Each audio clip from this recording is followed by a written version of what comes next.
This is my UFC 227 co-main event reaction to Henry Cejudo defeating Demetrious Johnson by a split decision. I'm going to break the fight down a little bit, and then I'll talk about what I think should be next. Wow. That's really, it was a shock. I mean, I didn't think Henry Cejudo would be victorious. I didn't really think that he won the fight necessarily. I'm going to be 100% honest. I didn't think he won that fight. I thought that Mighty Mouse won it 3 rounds to 2 rounds. It was a great fight, and it was one of the best flyweight fights of all time. They brought it. It was good. It was entertaining. Mighty Mouse landed some really nice kicks, and, some good takedowns by Cejudo. But in terms of, damage, I don't think he was doing all that much.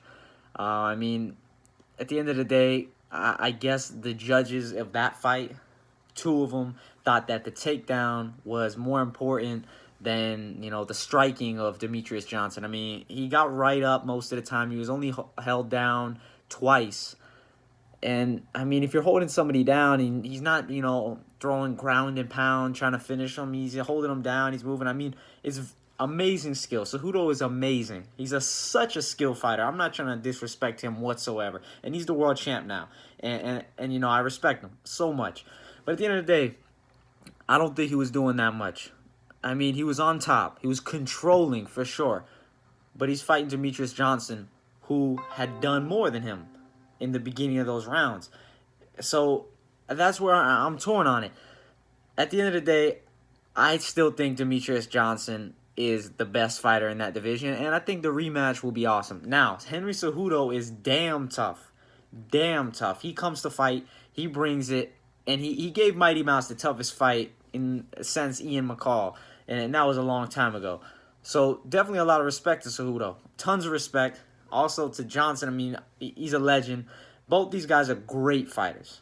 I think Demetrious Johnson in the rematch, I hope that he can come in healthy and come back and do his thing. I mean, he said that he hurt himself in the fight, maybe tore his LCL and broke his foot. I think the LCL is somewhere in the collarbone area.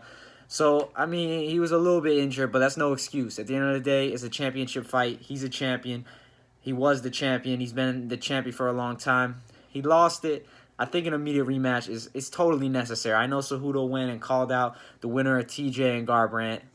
I just don't think it makes sense right now. I think that Henry Cejudo needs to give Demetrious Johnson the rematch unless Demetrious Johnson has some type of health issue going on that he won't be able to fight for a while and Cejudo doesn't want to wait. Then, he could do a defense against somebody in the division. I mean, he already beat Sergio, so that's sort of a tough situation. I mean, we don't know. I mean, if Joseph Benavidez would have got the decision against Sergio Pettis and Johnson isn't available, I would have said, you make that rematch right there. But we don't really know for sure what's going to happen. I think give it some time. We'll see what Mighty Mouse wants to do. We'll see what Cejudo wants to do. And I think we got to get them for an immediate rematch. If anybody deserves it, Mighty Mouse deserves it. The only way he shouldn't get it is if he can't, make it at the moment. If he needs to be out for over 6 months and then Cejudo wants to take a fight in the meantime. But Johnson should be up next for a shot at the belt again. 100%. Without a doubt. He's the greatest of all time. Even with this loss. He needs to get an immediate rematch. Cody Garbrandt got the immediate rematch, and he never defended the belt. So Cejudo and Johnson 3 is going to be made for sure. For sure. I want to thank you guys for watching this one, and I will see you in the next one. Thank you.